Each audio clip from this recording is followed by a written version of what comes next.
A cúrcuma ela é conhecida não apenas como cúrcuma longa, mas ela é conhecida também como turmérico e como açafrão da terra. Não confundam o açafrão da terra, que é a cúrcuma, com o açafrão verdadeiro, que é aquele açafrão espanhol. A cúrcuma não é o açafrão verdadeiro, mas ela é chamada tradicionalmente pela sua cor de açafrão. Quais são as principais características da cúrcuma? A cúrcuma ela tem uma cor amarelo alaranjada bastante forte, bastante intensa. A pessoa, quando conhece a cúrcuma, ela reconhece que a cúrcuma é de qualidade, mesmo a cúrcuma em pó, pela cor muito viva, muito intensa, muito brilhante da cúrcuma, né? E foi isso que tornou a cúrcuma tão fantástica como condimento. Não só o sabor dela, que não é nem a campeã, na minha opinião, entre os sabores dos condimentos, mas principalmente pela cor muito amarelada, muito viva, semelhante ao ouro, torna os temperos onde ela se encontra bastante bonitos. A cúrcuma é um dos principais ingredientes do curry, que é um tempero indiano, e ela foi desde o começo usada não apenas como um condimento, como um tempero, com o potencial, por exemplo, de aumentar a longevidade de alimentos, mas também usada por suas propriedades medicinais, e é uma substância que, além da sua ação anti-inflamatória, tem o potencial de aumentar a nossa reserva antioxidante, nos protegendo contra inúmeros radicais livres. Vamos falar sobre algumas características da cúrcuma que são importantes. Uma das características da cúrcuma importante, que as pessoas devem saber, é que não basta a cúrcuma ser de qualidade. A cúrcuma ela tem que estar, quando é um suplemento, por exemplo, ele tem que ser padronizado em percentual de curcuminoides. Curcuminoides são os polifenóis que dão a cor amarela, a laranja bastante viva da cúrcuma. O principal curcuminoide, mas não o único, se chama curcumina. Tanto que, frequentemente, nós confundimos o nome cúrcuma com curcumina. Qual que é o grande desafio da curcumina e dos outros curcuminoides? Eles são pobremente absorvidos pelo intestino. A absorção, que a gente chama de biodisponibilidade, que é a capacidade do organismo captar os polifenóis da cúrcuma, é bastante limitada. Ou seja, essa absorção ela tem que ser facilitada.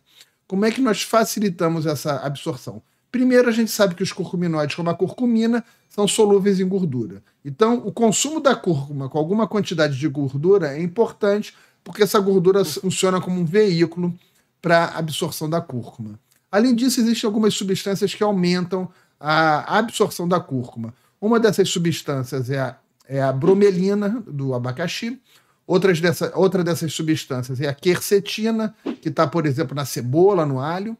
E a principal dessas substâncias capaz de aumentar a absorção da cúrcuma se chama piperina, que está na pimenta preta, né? Na pimenta do reino. Ou seja, algumas formas de você aumentar a absorção de cúrcuma. As principais são consumir a cúrcuma com gordura e consumir a cúrcuma com um pouco de pimenta preta ou pimenta do reino, que tem a piperina que aumenta a absorção dessa cúrcuma. Existem também algumas variantes de cúrcuma manipuladas que têm uma absorção mais importante. Em manipulação a gente encontra, por exemplo, o curcuveio e o curate, que tem a absorção bastante facilitada da cúrcuma. Na alimentação, sempre recomendamos que ela seja consumida com alguma gordura, que pode ser o azeite de oliva extra virgem, pode ser a manteiga ghee, pode ser o óleo de coco, e que seja posta também junto com a cúrcuma um pouquinho de pimenta preta. Geralmente você pode comprar o pó da cúrcuma, lembrando que o pó da cúrcuma geralmente que se encontra nos supermercados é extremamente pobre em curcumina, né, comparado com o que deveria ser, mas eventualmente vocês podem encontrar marcas de cúrcuma em pó bastante ricas.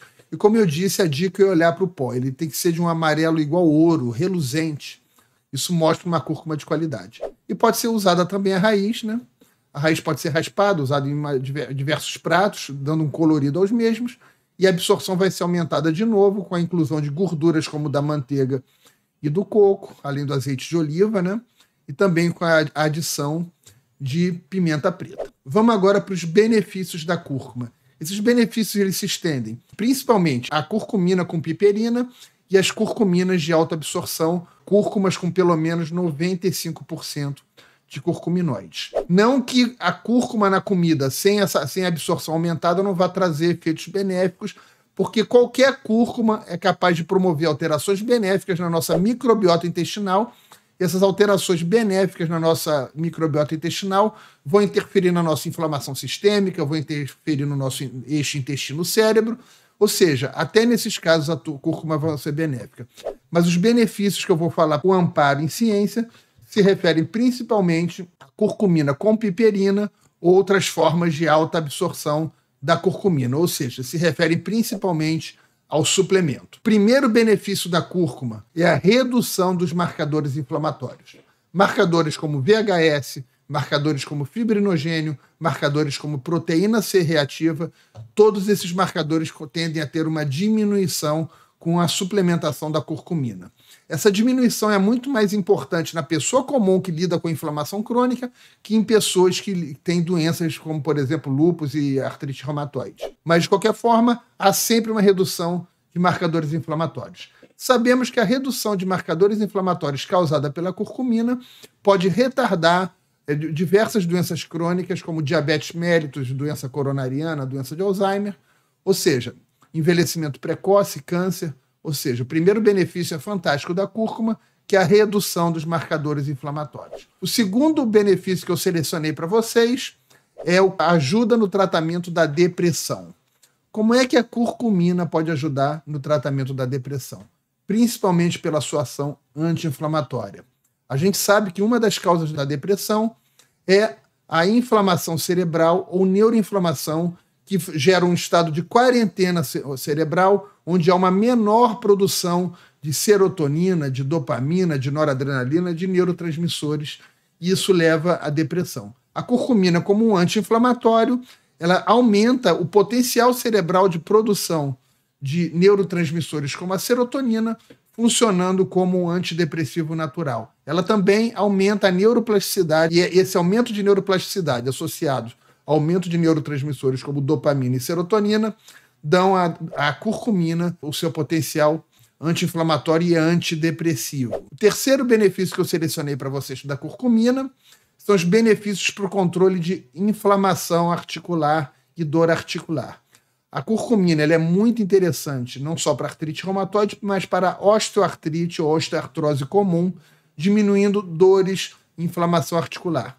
Ou seja, um suplemento que não deveria faltar e um alimento também para pessoas que sofrem de osteoartrite. Osteoartrite dos dedos, osteoartrite da coluna vertebral, osteoartrite do quadril, do joelho e por aí vai. O quarto benefício que eu selecionei para vocês da curcumina é no melhor controle da doença inflamatória intestinal. A doença inflamatória intestinal tem alguns subtipos. Os dois subtipos mais conhecidos são a colite ulcerativa e a doença de Crohn. A curcumina ela é capaz de ajudar a manter a remissão da doença inflamatória intestinal. Ela ajuda a pessoa com doença inflamatória intestinal a entrar em remissão, além de manter a remissão, e ela diminui os sintomas de doença inflamatória intestinal.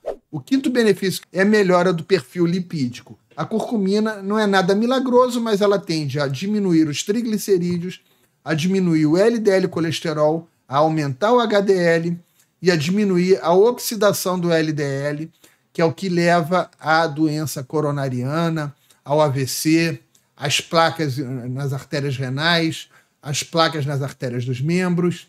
A dose apropriada de curcumina, quando misturada com a piperina, é de 700 a 1.500 miligramas por dia de curcumina, né? Ou de cúrcuma com 95% de curcuminoides. E essa dose ela geralmente vai ser acompanhada de, no máximo, de 10 a 20 miligramas de piperina por dia. Mais ou menos 7 miligramas de piperina para cada 500 miligramas de curcumina são suficientes. Doses de 700 a 1.500 miligramas de curcumina com piperina por dia geralmente são mais que suficientes.